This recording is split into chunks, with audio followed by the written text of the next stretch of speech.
Hello guys, आप हमारे channel को लाइक एंड सब्सक्राइब शेयर कीजिए।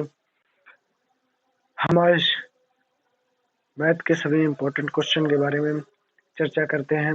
जितने भी आपके इम्पोर्टेंट क्वेश्चन है वही क्वेश्चन हम आज इस वीडियो में बताएंगे। तो हमारा पहला क्वेश्चन है, क्या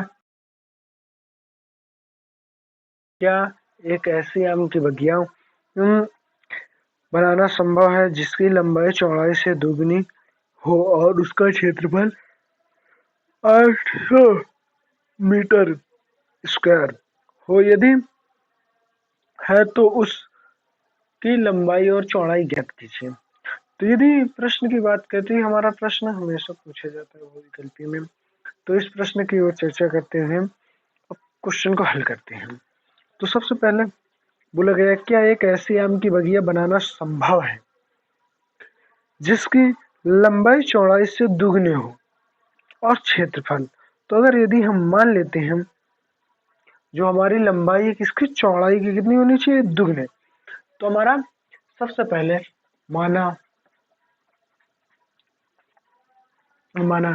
एक आम की बगिया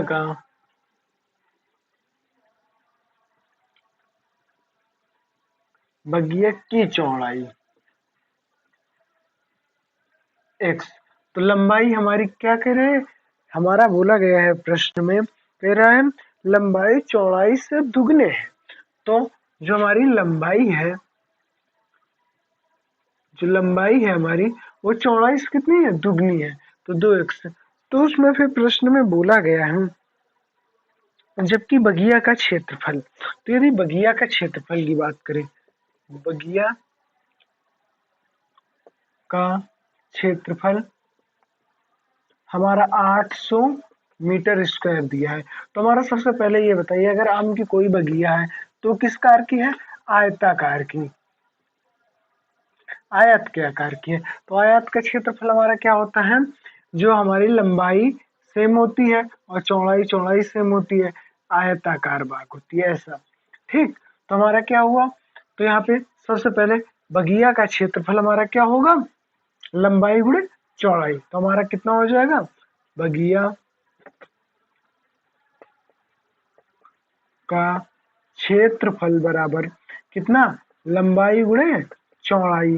तो हमारा लंबाई कितनी है, 2x गुणे चौड़ाई x बराबर क्षेत्रफल 800। अब यहाँ पे हमारा कितना हो जाएगा, 2x स्क्वायर बराबर 800। अब यहाँ 2 से काट दो, आया 400, तो हमारा बचा कितना, 400 बराबर x स्क्वायर, तो x स्क्वायर बराबर 400।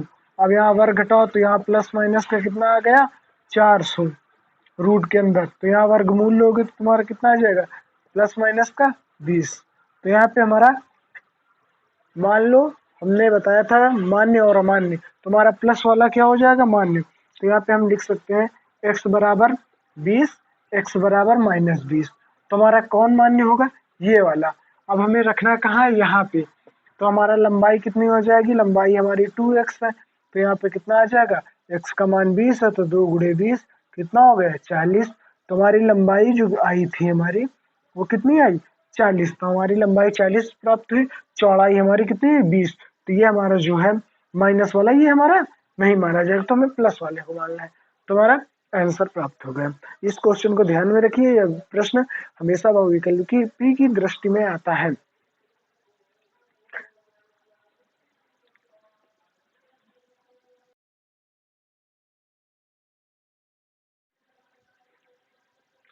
तो नेक्स्ट के क्वेश्चन की ओर चलते हैं। क्वेश्चन हमारा है,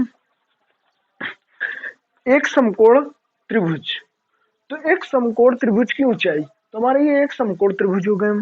समकोण त्रिभुज हमारा 90 अंश का होता है। तो एक समकोण त्रिभुज की ऊंचाई इसके आधार से 7 सेंटीमीटर कम है। तो जो हमारा आधार होगा वो किससे 7 सेंटीमीटर कम है, तो कर्ण की 13 सेंटीमीटर का है, तो दो अन्य भुजाएं ज्ञात करनी है हमें।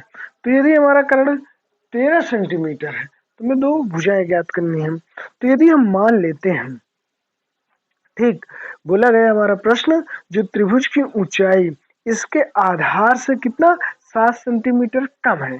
किससे? आधार से। ठीक, तो अगर हम आधार मान लिया x, ठीक, हमने क्या आधार मान लिया x, तो हमारा कह रहे आधार से कितना कम होना चाहिए? 7 सेंटीमीटर। तो x माइनस ऊंचाई कितनी? 7, ये हमारा निकल गया। और हमारा जो कर्ण है वो कितना है? 13 सेंटीमीटर। तो हमारे सब ये समझ में आ गया। तो हमें क्या करेंगे? कह रहा है प्रश्न में, जो हमारा एक समकोण त्रिभुज है, समकोण त्रिभुज में जो आधार से ऊंचाई 7 कम है, तो आधार अगर हम x मान लेते हैं तो ऊंचाई हमारी x माइनस 7 और कर्ण का हमारा मान दिया है 13। ठीक, जब हमारा कर्ण का मान 13 दिया हुआ है तो हम प्रश्न की ओर चलते हैं। सबसे पहले हमें इस प्रश्न को देखिए, मान लीजिए ये a हो गया, ये b हो गया, ये c हो गया, तो यहाँ पे हमारा पाइथागोरस प्रमेय का नियम लगेगा। तो यहाँ पे हमारा सबसे पहले आता है कर्ण स्क्वायर बराबर, हम फार्मूला पढ़ते हैं, कर्ण स्क्वायर बराबर लंब स्क्वायर प्लस आधार स्क्वायर। ये हमारा क्या है? एक फार्मूला है। तो हमारा यह क्या हो जाएगा? AC स्क्वायर बराबर, अब ये बताओ लंब AB कितना हो जाएगा? AB स्क्वायर प्लस यहाँ पे BC स्क्वायर। तो यहाँ पे हमारा कर्ण का मान 13 का स्क्वायर बराबर, ये हमारा जो है AB x माइनस 7 का स्क्वायर प्लस BC स्क्वायर। अब यहाँ पे हमें प्रश्न को बहुत ध्यान पूर्वक समझना है। प्रश्न में सबसे पहले a माइनस बी का होल स्क्वायर यहाँ लगेगा।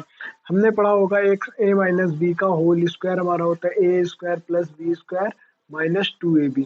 तो हमारे इसको इस प्रकार तोड़ देना है, तो हमारा हो जाएगा x माइनस 7 का होल स्क्वायर, तो जिससे a स्क्वायर तो यहाँ आ जाएगा x स्क्वायर, तो x स्क्वायर प्लस 7 का स्क्वायर माइनस 2 गुणे x गुणे 7।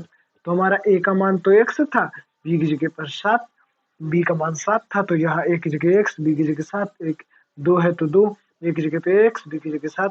तो यहाँ आप गुणा कराओ x स्क्वायर 7 का वर्ग 7 49, 7 गुणे 7 2 12 अर्थात 7 दुनाई 14, 14x ये आ गया। तो हमारा ये प्राप्त हुआ। यहाँ 13 का वर्ग होता है, 13 गुणे 13 169 होगा हमारा x square plus 49 minus 14x plus x square. ये हो गया हमारा क्वेश्चन। अब यहाँ पे हमारा एक्स स्क्वायर क्या हो जाएगा? जुड़ जाएगा, तो एक्स एक्स का हमारा हो गया 2x स्क्वायर। अब यहाँ पे हमारा प्लस 49 माइनस 14x। अब यहाँ पे हमें इस पक्ष को इस पार ले आना है, तो हमारा 169 जो था इस पार लाएंगे तो हमारा प्लस में है, इधर आएगा माइनस में 2x square plus 49 minus 14x minus का 169। अब यहाँ पे हमारा हुआ 2x स्क्वायर, यहाँ हमारा 0 बचा और हमारा माइनस 14x। अब ये पद और ये पद प्लस माइनस घट जाएंगे, तो हमें जब इसको घटाएंगे तो चिन्ह हमारा बड़ी संख्या का आएगा। यहाँ जब 9 से 9 जाएगा 0 और 16 में से 4 जाएगा हमारा 12 आ जाएगा। तो यहाँ पे हमारा देखिए, यहाँ पूरे में हमें क्या मिल जाएगा? 2 कॉमन मिल जाएगा। जब 2 हमारा कॉमन मिल जाएगा तो हमारा हो जाएगा 0 बराबर 2 कॉमन कर लो x स्क्वायर। यहाँ हमारा जब 2 का भाग इसमें जाएगा 14x, तो यहाँ 14x है तो ये भाग दोगे 2 का तो 7x बचेगा। अब यह इसमें दोगे तो हमारा 60 आएगा, क्योंकि हम 2 कॉमन कर लिए। तो हमारा यहाँ पे जो 2 गुणे में इधर आएगा भाग में, तो हमारा कितना हो जाएगा? 0/2। तो हमारा x square minus 7x minus 60। हाँ, तो यहाँ हमारा जब इसमें भाग दोगे तो हमारा 0, तो x square minus 7x minus 60 बराबर 0। ये हमारा गुणनखंड बन गया। ऐसी संख्या ढूंढना है, घटाने पर 7 है, गुणा करने पर 60 है। अब यहाँ पे दत्याई अगर तो नहीं 10 छक्का 60, 10 में से अगर हम 6 घटाएंगे तो हमारा नहीं प्राप्त होगा। तो मैं ऐसी संख्या ढूंढनी है जहाँ पे हमारा गुणा करने पर आए 7। तो ऐसी संख्या सोचिए आप फटाक से और बताइए हमें।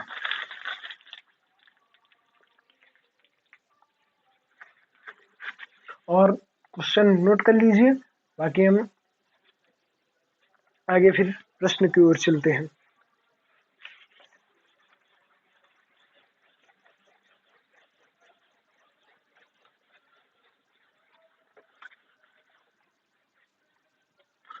तो हमारा यहाँ पे ऐसी संख्या होगी 12, 12 पंचे 60, 12 में से 5 घटाएंगे हमारा कितना आ जाएगा?